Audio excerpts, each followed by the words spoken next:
Hey y'all. Hello, hello. I gotta make sure I don't be knowing if my sound is on. Okay, got it.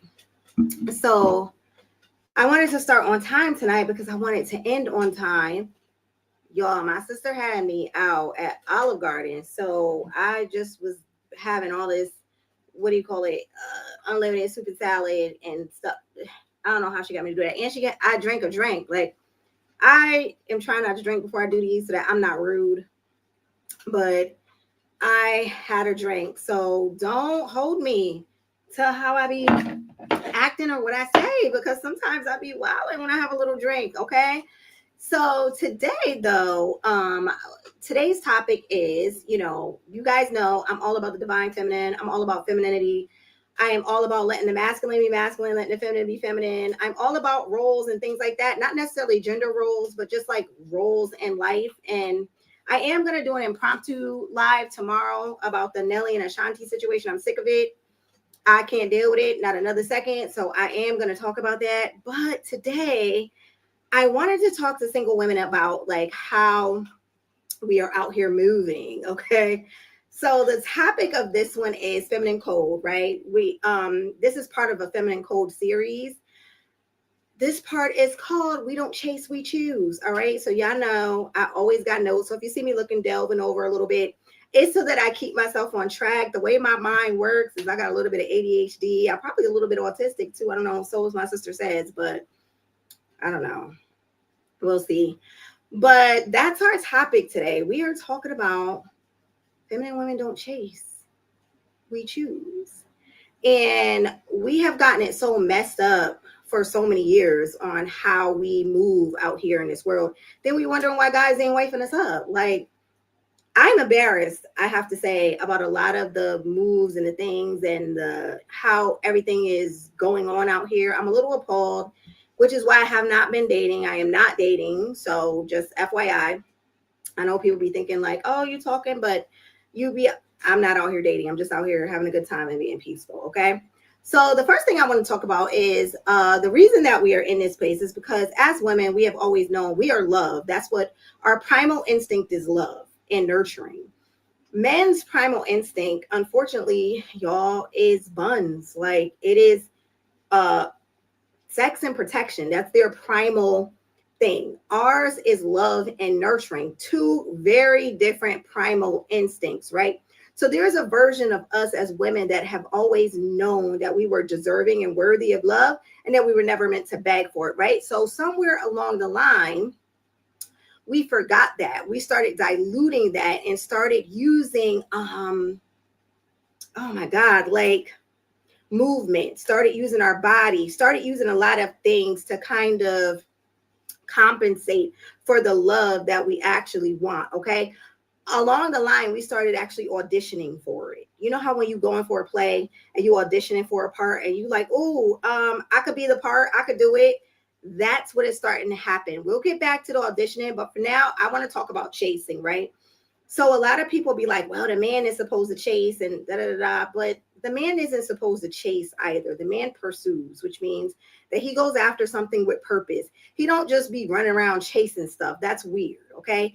Men pursue. They see something, they have a purpose for it, either to kill it, either to get food for their family, but they have a purpose for why they're pursuing something.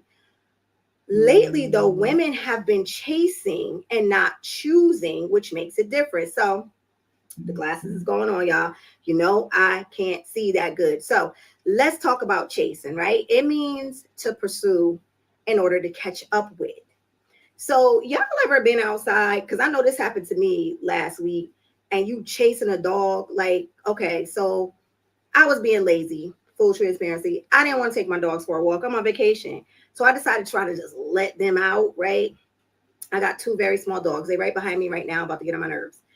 So I let them out. Lo and behold, why was another little dog that walked past and they darted out really quick. I'm running after them in a pink robe, by the way, and slippers. And then the lady picks her dog up. Me and the lady get to talking. My other dog, Xena, sees like a squirrel or a bird or something, and she takes off after it down the street. So now I'm chasing her down the street looking like a fool. literally a whole fool. I'm like, oh my God. I grabbed her, tore her little behind up and threw her in a cage. Because what are you doing? You don't listen, right? And so I had to imagine how I looked on my street, running down the street after a little white puffy dog down the road. Okay. So I'm mad. Then I thought about it. I'm like, but that's how we look as women when we're chasing men, right? Chasing does not necessarily mean the person is running from you, right? What it means is the person already has a path. That girl, my dog was running after a bird. So she wasn't running from me. She was just running after what she desired. So usually that's how men are. They're usually already on a train, right? Going toward what it is that they want in life. They either got a job they're pursuing, positions they're pursuing. It could be women that they are pursuing. It could be anything, but you running behind them, chasing after them is a no-go. So now they have a new definition for chasing and love, which means it's a constant search for affection, approval, or validation from others. And I know y'all have all been around that weird person that they always need some type of validation. They be like, oh my God, didn't I do a good job? So you see what I did? Like, look at all of this stuff that I did. And they want everybody to go, oh, good job. They constantly need validation. They constantly need accolades. They constantly need like, oh, good job. So we're constantly seeking that. It's not working out for us, right?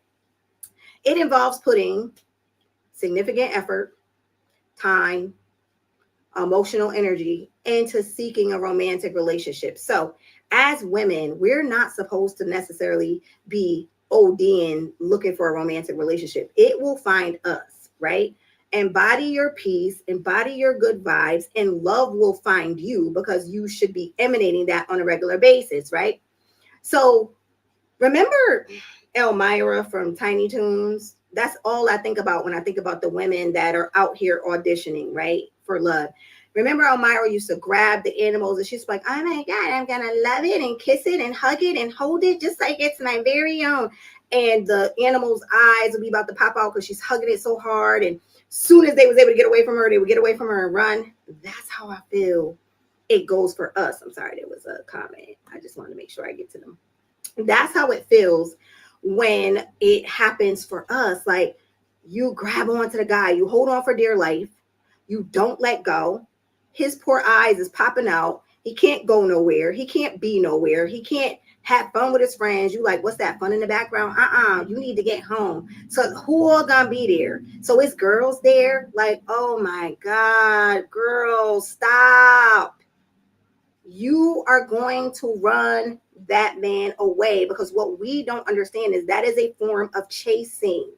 Okay. And I be trying to explain to these girls, these women, these young girls, like, all right, anything that seeks to be prisoned or controlled is always going to seek to get away from that prison or control. So the more you are chasing and holding on tight and, oh my God, this is my man, my man, my man, and he can't go nowhere and he can't do nothing. And where are you going and who's all going to be there? The more he's going to want to get away from you. I can't stress that enough. You got to hope for the best, right? Put in enough good work, enough good vibes, enough good love, enough good loving, okay? Enough good cooked food and meals, because there's nothing that you could do to make a guy be faithful. I hope y'all know that. There is not one thing you can do to make a guy be faithful to you. So chasing after him, calling him a million times, trying to find out who all going to be there, where he going to go, got the location on his phone. I think all that's weird, okay?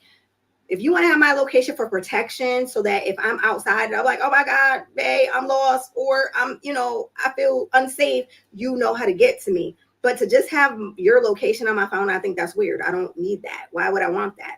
But that is a form of chasing. We don't understand it. We don't know that it is, but it actually is. Okay. So you inadvertently push them away. So understand this, that choosing only translates to internal alignment within yourself. Choosing has nothing to do with going out here like, oh, I want him, I want him, I want him. It means you have internal alignment within yourself. So like, for instance, you meet a guy, does this serve my peace? Does this serve my joy?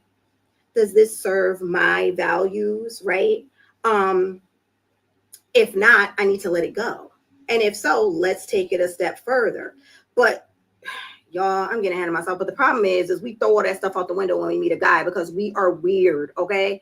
We get in with a guy, we think we in love so fast, it's crazy, and then we throw all our values out the window. So the other part about being chosen, because we do the choosing, when a guy chooses you, it means that usually he had options, he had a pick of the litter, you were very performative in how you dealt with him.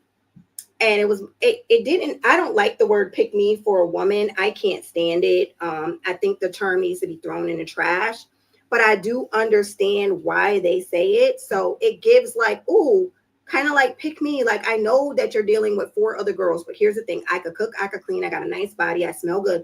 Look at me, look over here, right? And performative never works either, because then you got to keep that performance up through the whole relationship. And then after a while, what's going to happen is he is going to pick you, right? Or he might pick you. And then he gets there and you're still having to do all those things. And you're like, wait, but it's your turn now. It's your turn to validate me. It's your turn to come after me. And he's like, what are you talking about? We don't do that. Like, that's what you do, because that's how you started. So he's expecting you to finish exactly how you started. And that is a trap for us as well. So here's the thing. There's no more auditioning for love, y'all. We're not doing that anymore. Auditioning is not wavy. I'm sorry. I'm trying to move my camera because every time I move it, it makes me look naked. Like I don't have clothes on, and I don't want it to look like I'm sitting here nude doing the video. But performative doesn't work, right? That's number one. And no more auditioning. And what I mean by that is we've been so conditioned to perform, to prove, and perfect things in order to feel worthy. But the feminine just is, right? If you are truly feminine, it just is. It doesn't do that much work. It amplifies and enhances what's already there. So the work is not done by the feminine pole. The work is done by the masculine pole. And once there's already work done, we enhance what's there. That's our job. Our job is to enhance, to make bigger, better, brighter, more peaceful. That's our job, right? So we're not supposed to perform. It just is for us, right? So let's talk about social media, because, oh my God. Whew, y'all. Whew. Social media, I'm getting hot thinking about it, is annoying the hell out of me right now. I be having to get off for a little bit because I be like, what is happening? Literally, it has begun the bane of single women and married women's existence. Now, don't get me wrong. I love me some social media for what it's meant for, right? So it's perfect for business, getting your brand out there, getting your name out there, staying relevant as it relates to your brand. Social media is amazing for all of those things. Like, right? So having your brand out there, getting your name out there, but it is the bane of single women and married women's existence. It's good for family. Like, I have a humongous family. We don't always text and call each other, but because of social media, we feel like we see and talk to each other every day. We get to see the accomplishments of the kids and congratulations and parties that we weren't able to make it to. So social media is amazing. Why have we started using it to audition ourselves for men? We look like monkeys in a clown show right now, okay? You got a business, you on social media, more power to you, girl.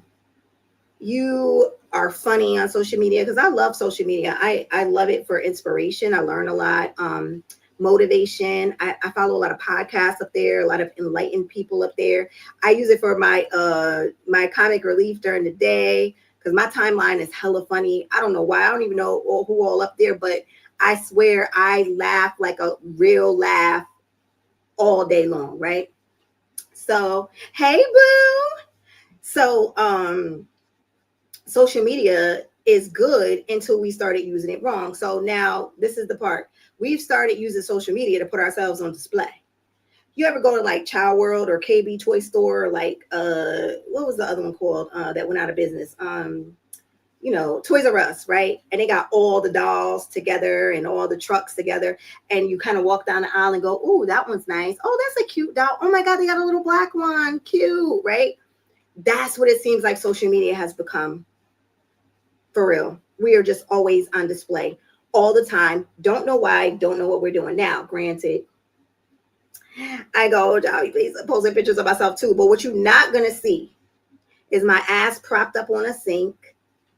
You're not going to see OD cleavage and I'm just like out here like Janet Jackson in, okay? You're not going to see pictures taken from the back where all you see is my ass, literally. You're not going to see me in distasteful clothing.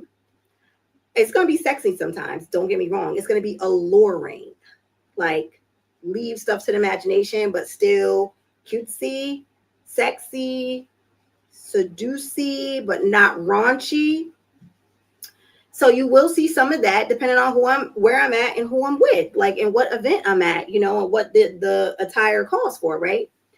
So that's what we're doing though. We're taking pictures on the sink. We always got our ass out. We always taking pictures from the side.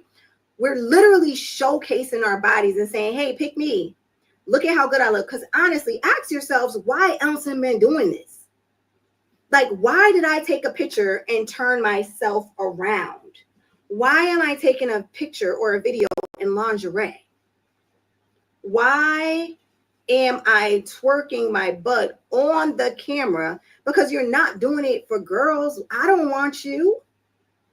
We don't want y'all. So we're doing it for men. If we're just like tell the truth and shame the devil and just be honest, like you're doing it for men. Here's the problem though.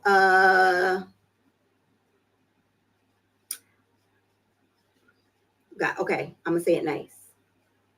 Oh my God. I want to say it mean, but I'm being nice. Okay, so they're gonna look, because that's what men do. Men are who they are. Men are gonna be who men are gonna be. But they're gonna look and not buy. Okay? They're gonna go, oh, nice. Oh, damn, that's a nice ass. You're gonna get all of that. All right. You're going to get all of the props, all of the oh my God. You're going to get all of the comments. You're going to get a whole hell of a lot of likes, and you're going to get nobody purchasing. Men like it, but they won't buy it. And when I say buy it, I mean, they're not putting their name on that because they're not dumb. Men are not dumb enough to put their name on a woman doing that, right? And then expect her to stop doing that once he's with her. So they're not like us. They don't get guys and girls and be like, oh, I'm going to get her and I'm going to change her. Girls do that. We get a guy and be like, oh, I know he has so much potential, right? So what I'm going to do is all we got to do is get him to dress a little better. And then all we got to do is get him a better job. And I could change that. I can change him. No, you can't. No, you can't. Accept who they are for what they are and move on. So that's the problem. Men are not buying that. Okay. That's not the problem. So I was having a conversation with my sister, right? And I was telling her that, so when me and my friends go out, right, we don't be wilding. Like we wild out with each other, but we don't really dance with guys. We don't really be all over guys, things like that. And as soon as the guy come over, the first thing they do is, I'm married, right? Well, I told them, I'm like, well, the good thing is y'all are actually married. So they have a man to go home to, right? I don't. So I can't even act as loose or as fun as they're having, because not that I think I'm going to meet my husband at the club, but you want a guy that is looking for a future wife, not a future smash. I was about to cuss and that was about to be bad. Woo! So you don't want that. You don't want a guy that's going to be looking at you going, oh my God, like she's really pretty, but she's actually wilding over there. Like dancing on tables and doing all this stuff. Like shit cute, but if she was mine, would she be out here embarrassing me like this? You get what I'm saying? So like I personally, when I'm out, do a little bit, pull back, do a little bit and pull back, because at day's end, like you are on display. And essentially when you're single, people are looking at you. They're looking at how you act, they're looking at how you carry yourself. They're creating assumptions about you based on certain things. So I'm not going to allow them to create the wrong assumption. Like nobody's going to see me outside and be like, oh, she loose. It looked like she go home with you tonight. No, it don't. It don't look like that. It don't look like you could come up to me and just say anything. And I'm going to be like, oh my God, like I'm friendly, I'm nice, I'm still smiley, but you cannot just say anything to me. Like you cannot use a whack pickup line. I'm going to be like, come on, bro, you serious? Like, nah, okay. We can be cool, but that's about it. All right. So let's talk about how we choose. All right. The first way that we choose is our womb. I know that a lot of guys don't understand this, and they're not supposed to because they don't got one.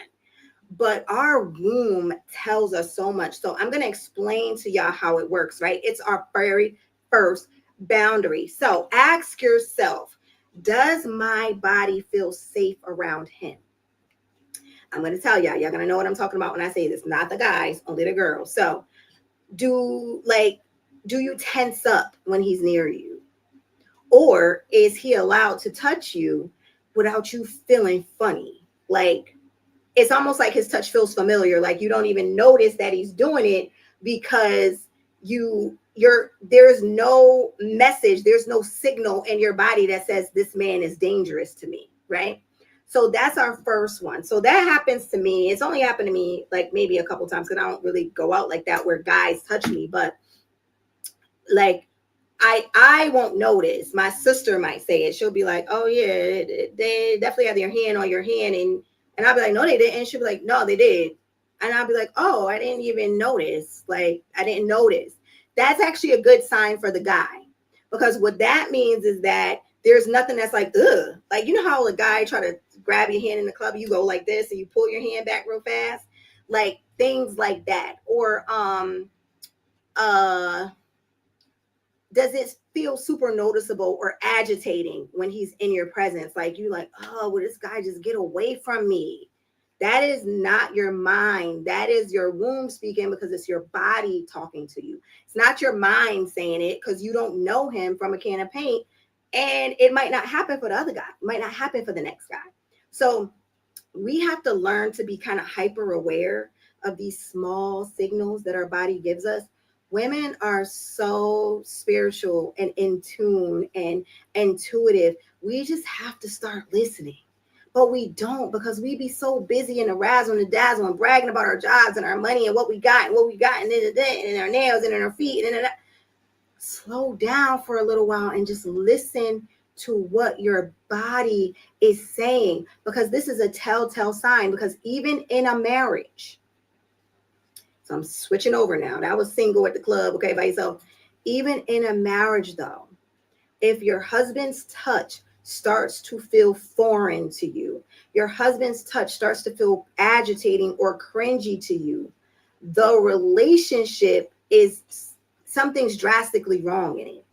Okay, because you're supposed to feel the most comfortable, the most safe, the most open and vulnerable with that person. And if you don't, there is a way bigger problem than you guys might like to address, because you're not supposed to have that feeling of getting like tensed up. You know, they go to like rub your back and you like, because technically your body is saying, don't touch me, I don't feel safe. And a woman not feeling safe doesn't always mean physically safe. It can mean I don't feel mentally safe. I don't feel emotionally safe. I just don't feel safe. I don't know what to tell you. Ask yourself, so we're on to the next one. Does my nervous system soften or shrink? Right? Is it agitated like butterflies in your stomach? Butterflies is a myth, y'all. That is not a good sign. When you meet a guy and you have butterflies, run the other way. Because what that means is that it's your solar plexus chakra trying to tell you, that's your gut, trying to tell you something is wrong.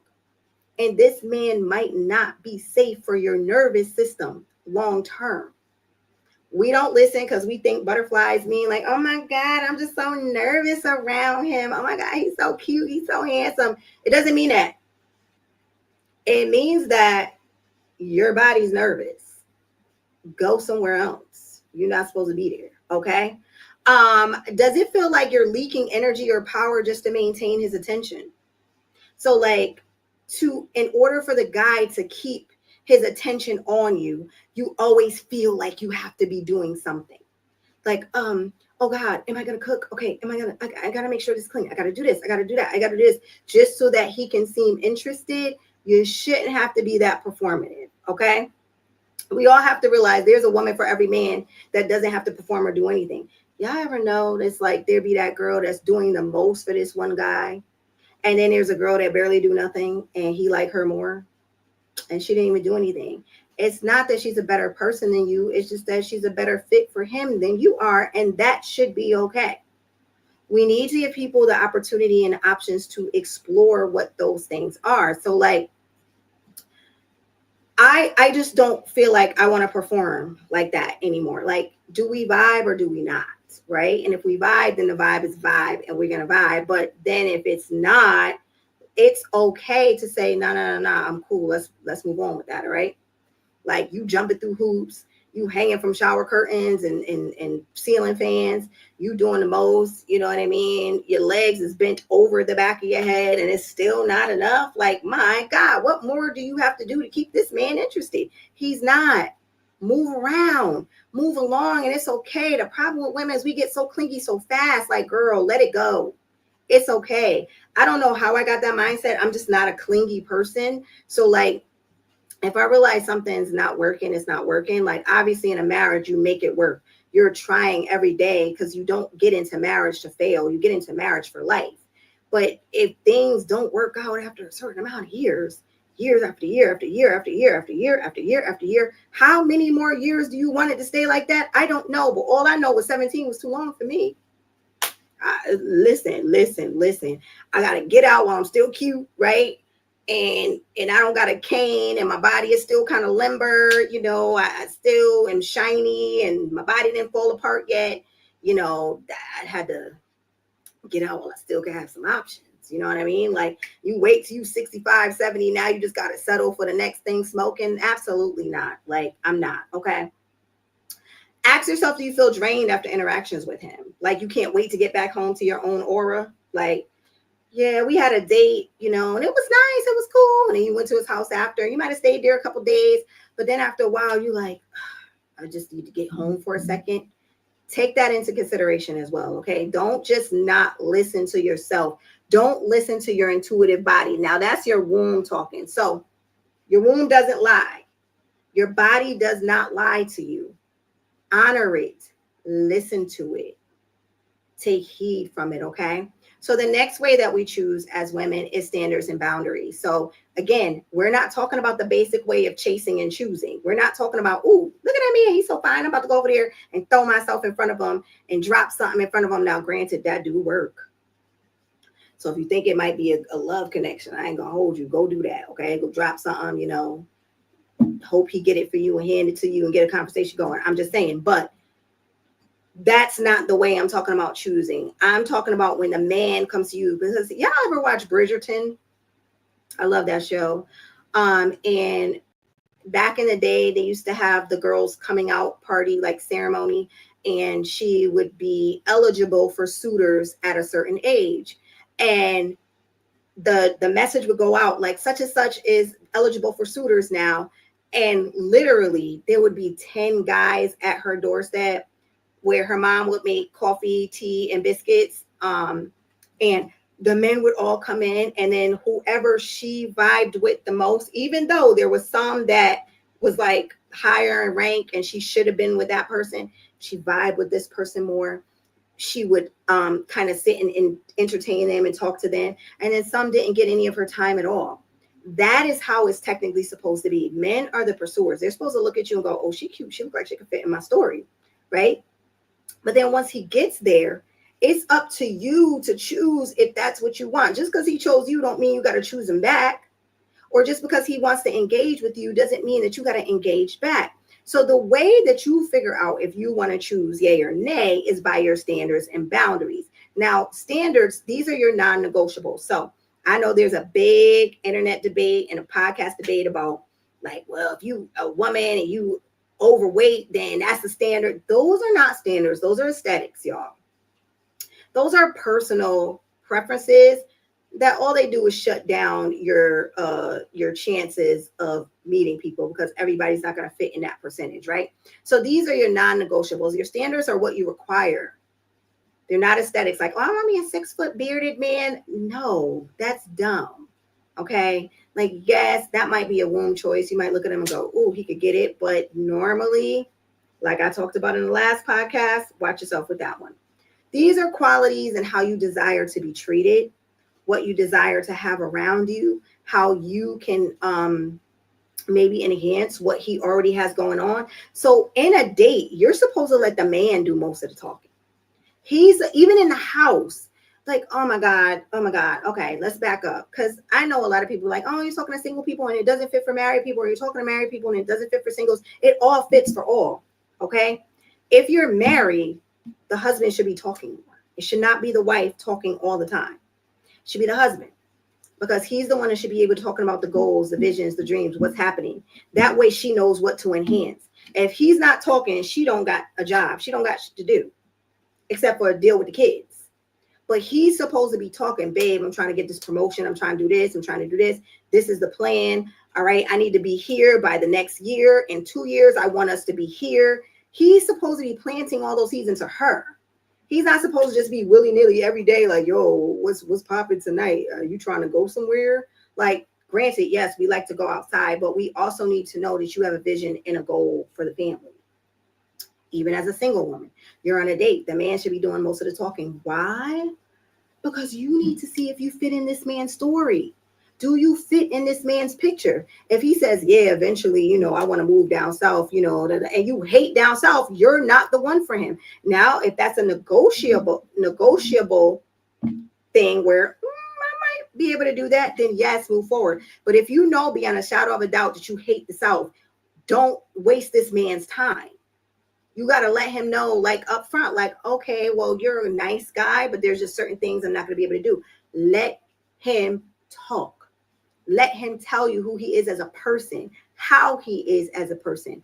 What are his stipulations? What is he like versus what he don't like? If he be like, I don't like a loudmouth girl, and you super loudmouth, don't try to pretend you're not. This ain't gonna work. I'm sorry. But don't pretend you're something that you're not, okay? So these are your standards are out there for what you require, okay? So let them do all the talking. Now, usually this is what happens with women, is the moment you decide to lower your standards, that's when you're in trouble.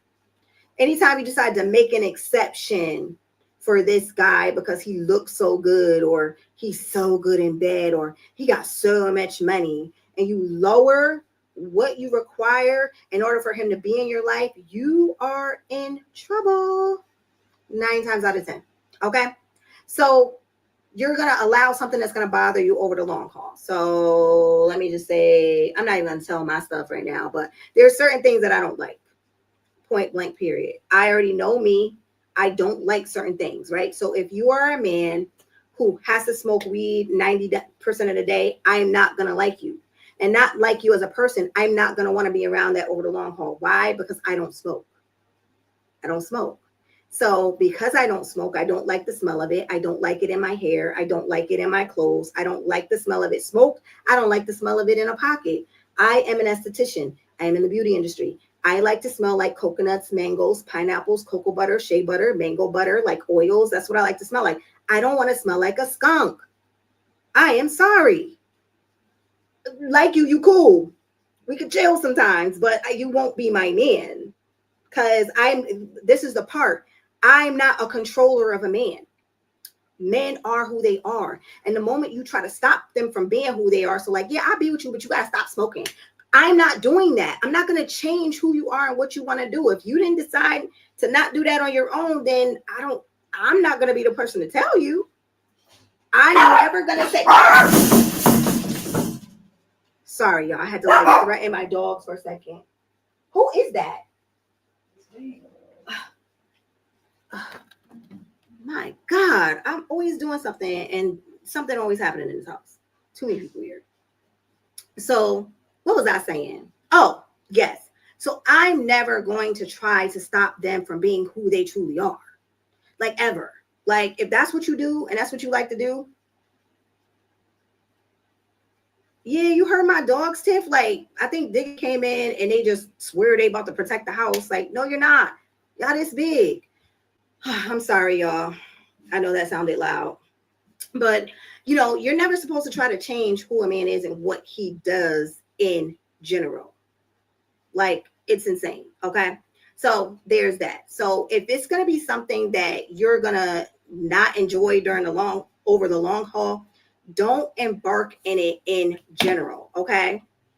So next, boundaries though, these are the difference. So standards are what you require.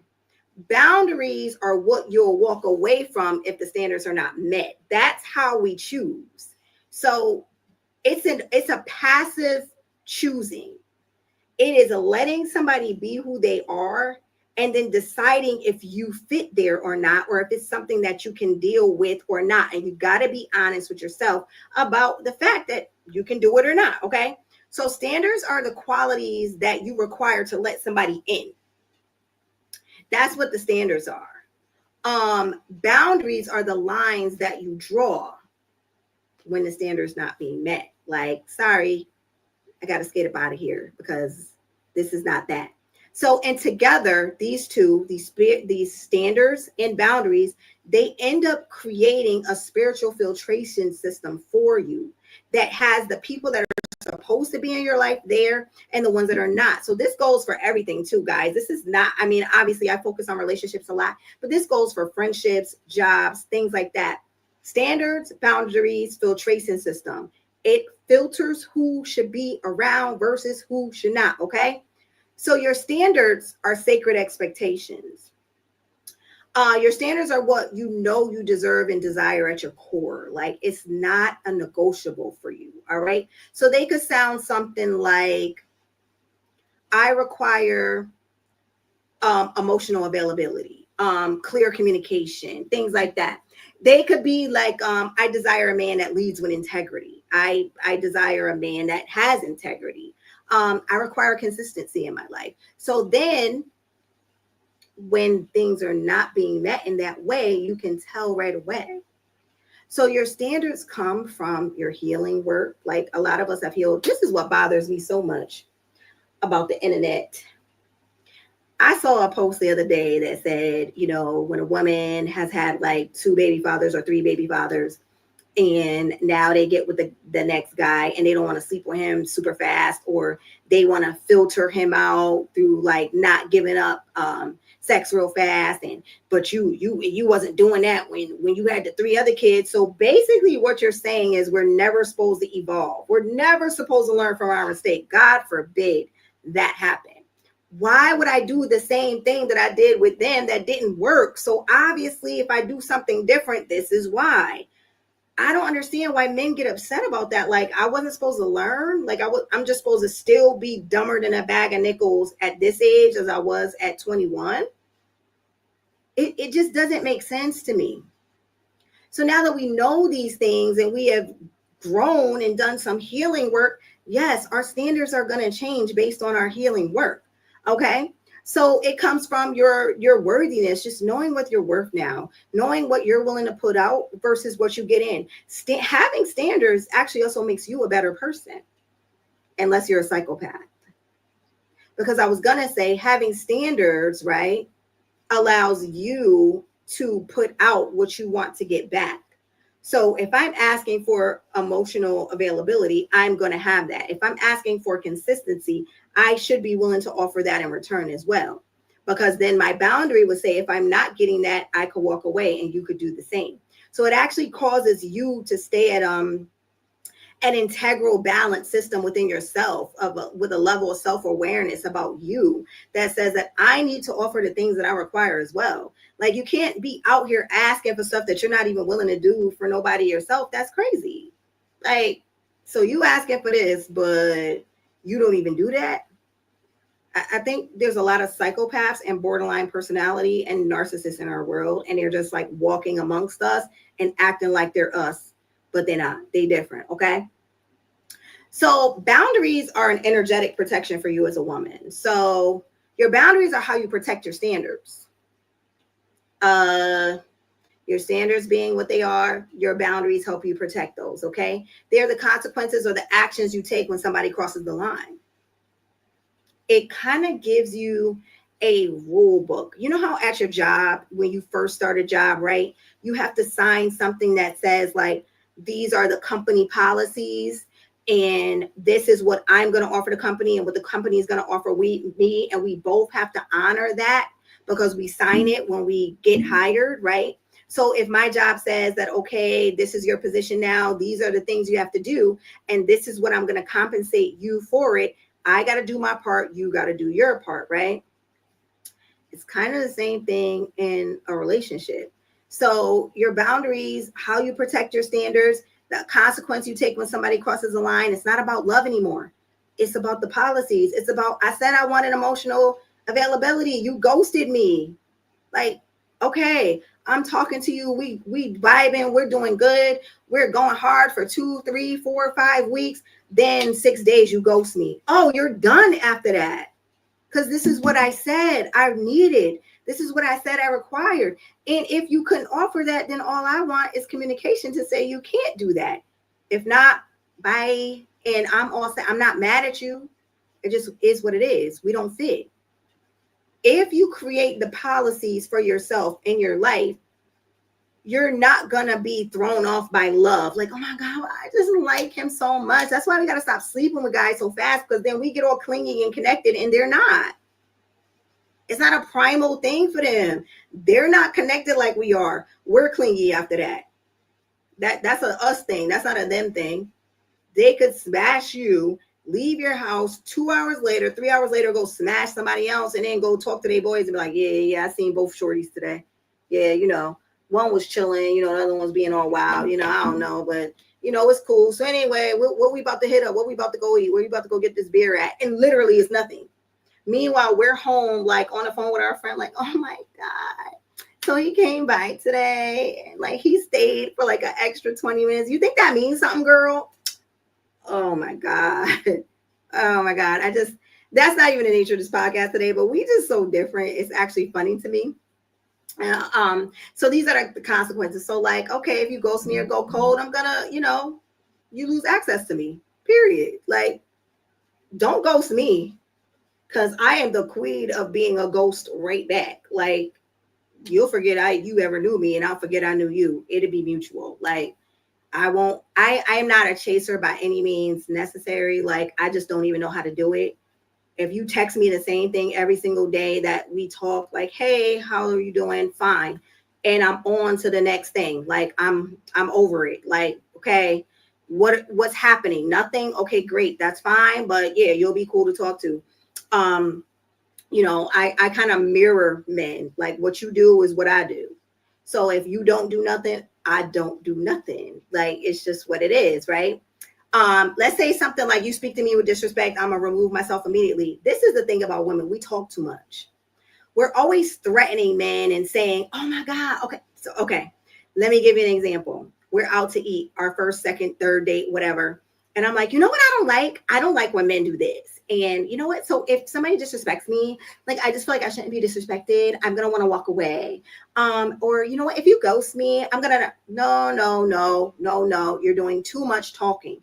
The reason why is because you are giving them the cheat sheet to lie and pretend that they're the guy you're talking about. So let's say I'm like, oh, I just need somebody so emotional available. And that's why you need to let him talk more. You stop telling him so much about what you want and need and desire and require. Let him talk about who he is. And then you make a decision that way. So for instance, I'm not the type, like, if you disrespect me, yell in my face, call me out a name, and I'm in your presence, I'm not going to say anything. I'm going to grab my things and walk out. I'm just going to leave. I'm going to get in my car and I'm going to drive away. And you probably won't hear from me again. It's just that simple. I'm not going to argue back with you. I am not going to call you back a name. I am not going to get back in your face. I'm not going to go back and forth, tit for tat. I'm just not. don't disrespect me, because I don't disrespect men. So I don't like yelling in their face or getting in their face and pointing in. Oh God, no, I would never. So please don't do that to me.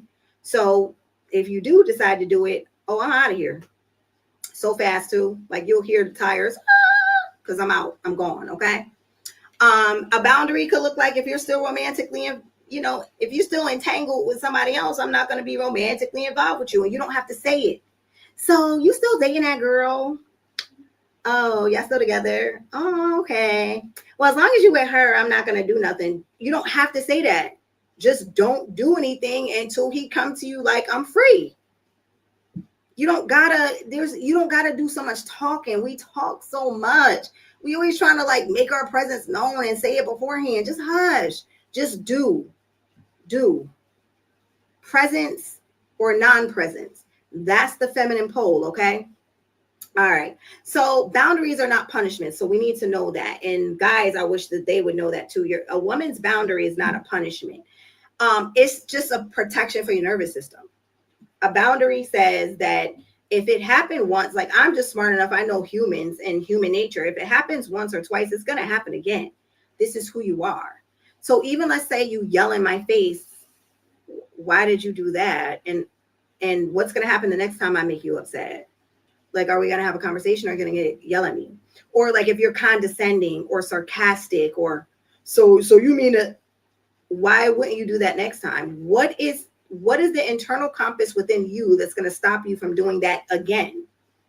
So either it's who you are or you just acted very oddly this one time. Like people show you who they are every single day. Either you believe them or they don't, right? So like if I talk slick to men or I belittle them or berate them, and then I say, no, I'm so sorry when he calls me on it. I didn't mean that. I didn't even mean it like that. Girl, you're going to do it again and again and again and again until you do some self-work on yourself. So I don't listen. I don't know if it is the healing work or whatever, but I just don't got time. Once I see who you are, that's it. It's fine. That goes for employees. That goes for students. I have students. Even when they come in my class, I can read them right away. I could tell how they're going to be, who they're going to be. And it's very rare that I'm wrong. It is very rare that I have a person and I'm like, oh, they're not going to make it. They're not probably going to do good. I could tell they got a little rebellious spirit going on. It's very rare that I'm wrong at the end and I was just so off. Usually it's pretty true. And that's how it is with people in general. Okay. So your standards are your protection, your boundaries are like your compass on how to get there. Okay. A lot of us are holding on to boundaries, and this is like before we just get to the end. A lot of us are holding on to boundaries, but we're still abandoning standards. So we have boundaries, but we never had a standard to begin with. So what we're doing is we're cutting people off after the damage is already done, as opposed to filtering the people before they're even allowed to get in. So some of us are good at boundaries, like, oh, you did this. Oh, cut off. I'm done. But you don't have to even get to the boundary if your standards are good enough and you agree with that enough and you align with those enough that you don't even let the person in the first place if they don't meet them. That is the biggest protection you can have, is filtering people before they even get the chance to get in and possibly hurt you or mess something up. Because like if I say my standard is somebody that has integrity or that believes in a higher power other than himself, if this guy doesn't, I don't care how nice he is, me and him are not going to make it. We're not going to work. All right. So we have to realize that how we are created as women, we're not like men. We aren't created like them, but yet we want to move like them so badly. And I just don't understand why. Because the bottom line is we connect faster than they do. They don't connect as fast as we do, because we are the lovers. We're the nurturers. We're there to love and grow and build within the construct. They don't necessarily do that. They can go from here to here to here to here to here until they decide to do that. So we have to be more careful of who we're allowing in our life. All right. We want to be able to do what they do. And we need to understand that we can't do what they do unless we disconnect completely from our divine nature. So the women that I hear and see on Facebook that are like, oh, I do what they do, and I sleep with them and cut them off just like they do. So now you're just no longer feminine at all. And now when it's time to be feminine, you won't even know how to re-access it. You're going to have to really reclaim it and really grow it back because you've technically turned that side of yourself off. And I don't know why we want to do that. Like, I have no interest in being anything like a man whatsoever. Like, zero. Like, none. Our friends, like me and my friends grow out, we don't talk about our jobs or our money. We don't talk about how much we make. Our jobs just don't really validate us like that. Like, we all got good jobs in amazing positions. I think I just found out what one of our friends actually really do, like all day at her job. Like, just found out, because we don't talk about it. The only time we talk about it is something goes wrong in the day and we're out for drinks. Be like, oh, let me tell you what happened at work today. So I got this coworker or this whatever, or this, student, client, whatever, patient. That's the only time we talk about work. We never talk about work and how it validates us, because it doesn't. We talk about home. We talk about our kids. We talk about fun, laughing, social media. We never talk about anything that validates like men, ever. We just don't have the conversations. I don't know why women want to be men so bad nowadays and like want equality so bad. Whoever asked for that, like, can we have a talk in the bathroom? Because I just want to know what you were thinking when you wanted us to be equal with that. Because I don't want to do what they do at all. Okay. All right. So we get taught that being loved is the goal, even if it costs us our peace. It's not. Okay. Love is not supposed to cost you your sanity. All right. But when we abandon the standards and silence our boundaries, we're betraying our own soul. So, like, stop doing that. We are not supposed to love at the expense of our sanity, like, at all. And our boundaries and our standards will help to protect that. So a couple of reasons, but they're too deep to get into today. I'm not going to get into them at all. But one of the reasons we do it is because we're still unconsciously chasing the love we didn't get as a child. That's the biggest one. Either from absentee parents, an absentee father, emotionally unavailable parents. They might have been there, but they just weren't available emotionally for you. So now when you meet love as you get older, you cling on to it very fast. And so even if you did have a standard or a boundary, the love and the connection feels so good in the moment that you're willing to throw all that by the wayside. Okay. Another one is religious conditioning. That's one of the biggest ones. Like, somewhere, somehow, we, because of the vows and stuff like that with the marriage, say till death do us part. If you are not married, it is not to know death do you part. Okay. And even in the Bible, there are reasons that you can get divorced. Yeah, it's in there. So don't allow your religion to keep you stuck in a situation that might kill you off early, because that's not godly. Okay. It's not godly to be so stressed. It's not godly to continue to be emotionally or financially abused. It is not godly to stay in something to prove loyalty.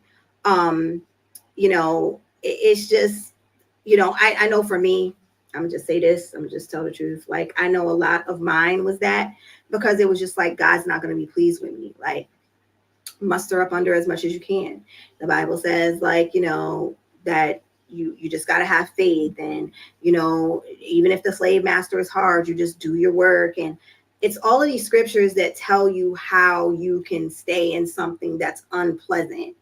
But as I learned more and more and more, I just realized that that's not God's will for us. Like, it's just not. So don't get caught up with religious conditioning. And then two, the last one is, or the third one would be fear of losing the connection in general.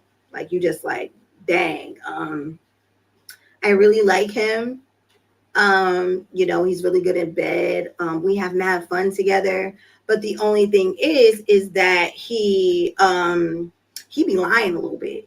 Like, you know what I'm saying? Like, I'm going to use lying because lying is the easiest thing to pinpoint, because liars don't realize that they're liars. And because they're liars, they don't realize that people that are listening to them lie remembered that you said something different last time. It's crazy how they just do that. But yeah. So let's just say like you got a connection or whatever, and you're like, dang, but they be lying all the time. Like they're just honest. And then you be like, well, what do you lie about? Like, oh, it just be like little stuff. Like, okay, I'm giving you an example. I have a student that, well, this is in the past, not now, but they lied all the time. This was years ago. And they just lied all the time for the littlest things. And I would always catch them, and I would never actually say it out loud because I would be like, oh, but you, never mind, because then they're going to think of another lie to cover that lie.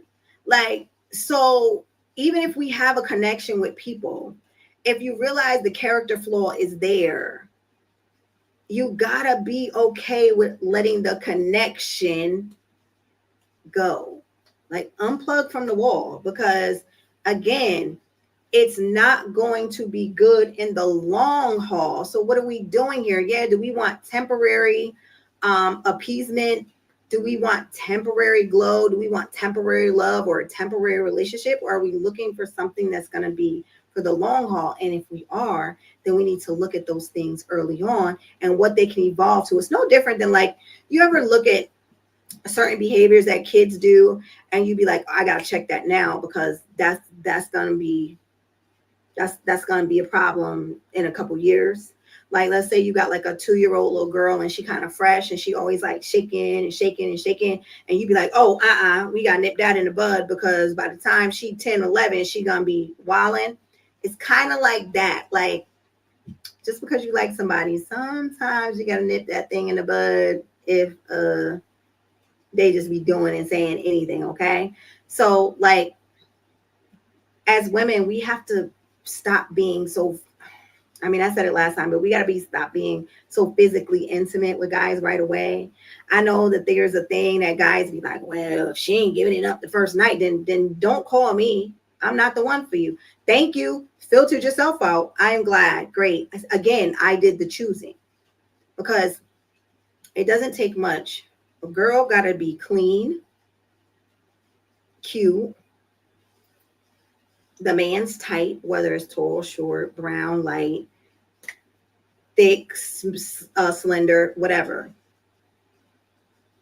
We are all at some point a man's type, and we are multiple men's types, right?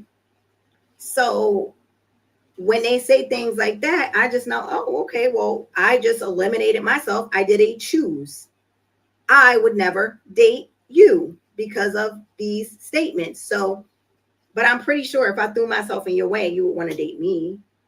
So again, women do the choosing. It's usually not men. You got to be so bummy, dirty, attractively challenged, just disgusting for a man to not be attracted to you. And that's on God. Like, so most men are attracted to most women unless you do something to make yourself unattractive. So we get to choose, because if men did not have access to us, access to our bodies would be taken away. Access to their legacy would be taken away, because we wouldn't have kids either if we're not sleeping with you. So we have to realize the power that we have in choosing. Just do a good job of it. Stop sleeping with these guys. Then you will dematize. Now you can't even, you seeing swirly eyes like in a cartoon when they hit you in the head, and then the eyes be like, and then there's butterflies flying around the head. That's how we usually be walking around once we let them smash, and then they go sick. Now we like, oh my God, no, I know, but no, you don't we don't even have nothing to say. We just be like, no, I get it. And our friends be like, no, but he is a liar. Didn't he just tell you that he wasn't going there and you went there and saw him? No, I know, but you don't understand. You don't understand, right? Because what probably happened was, girl, we all know what happened to you. So we gotta let you rock out and just, make an excuse for him. But we all know why you're doing it. You're too connected. You're swirly eye. and you don't know how to let the connection go, even though you realize that this man is not gonna be good for you. So lastly, the last thing I want to talk about is as women, you know, we should never have to shrink.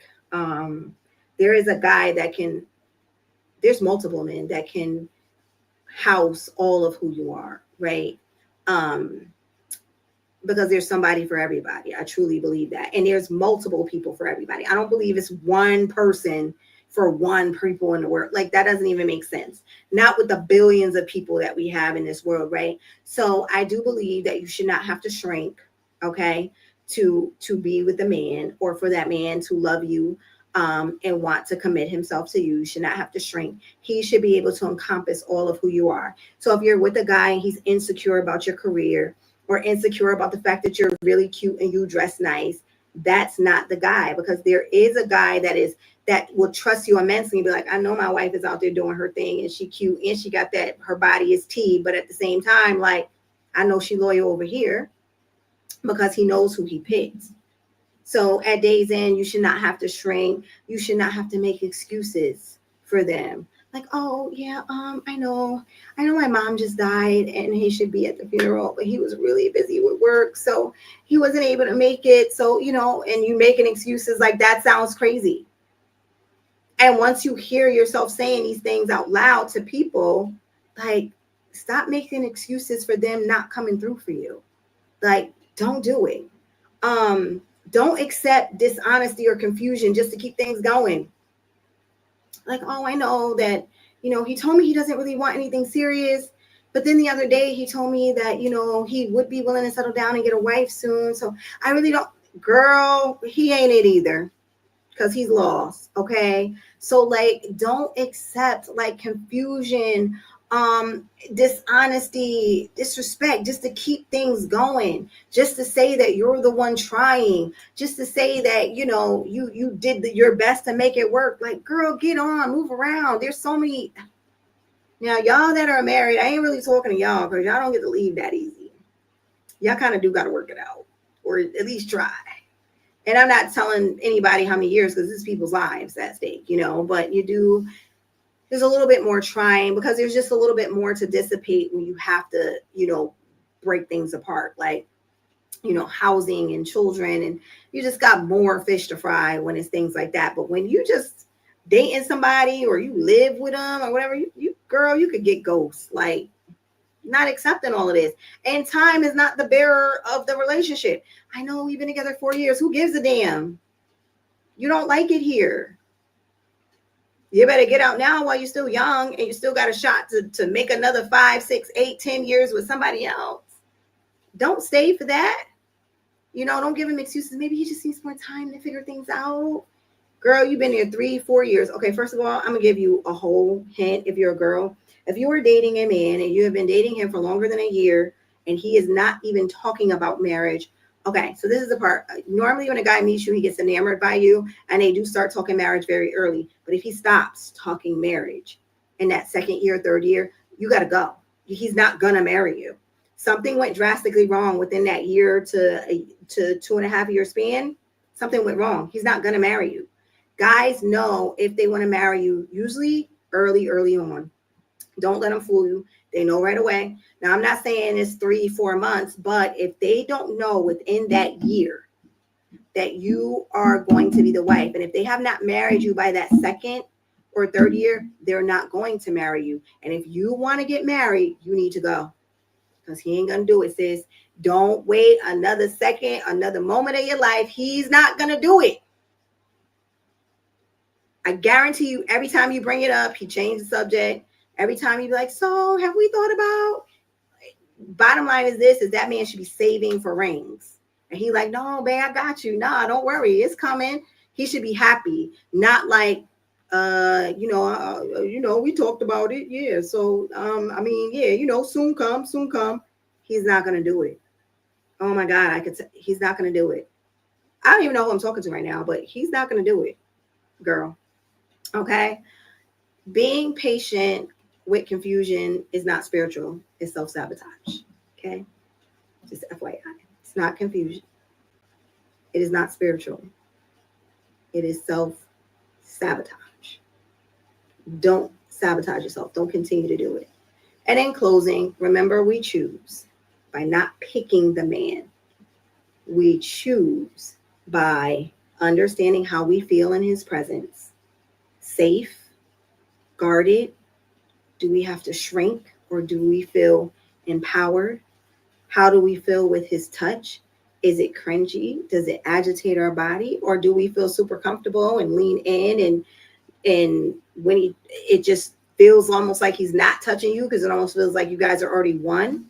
So your womb and having standards that you don't negate just because he looks good or because he smells good or because he smashes good. Like, and then having boundaries for yourself. When they cross them, it's okay to let it go. No, what do you call it? Like when it's like no beef, like it's all good. Like I'm letting it go. You let it go. No hard feelings. That's what I'm going to say. Like it's no hard feelings. Just let it go. Keep your standards where they're supposed to be and utilize your boundaries when your standards are not being met. And that's how you'll create a very, very, very good filtration in your life as it relates to dating and marriage. All right. So with that being said, it has been an hour. I'm going to let y'all go. Thank you so much for watching. Tune in, share the stream if you like, and I'll see y'all next time. You'll probably see me tomorrow, but very late. It's probably going to only be like 15 minutes just because I want to talk about the Nelly and Ashanti thing that everybody's going crazy on online.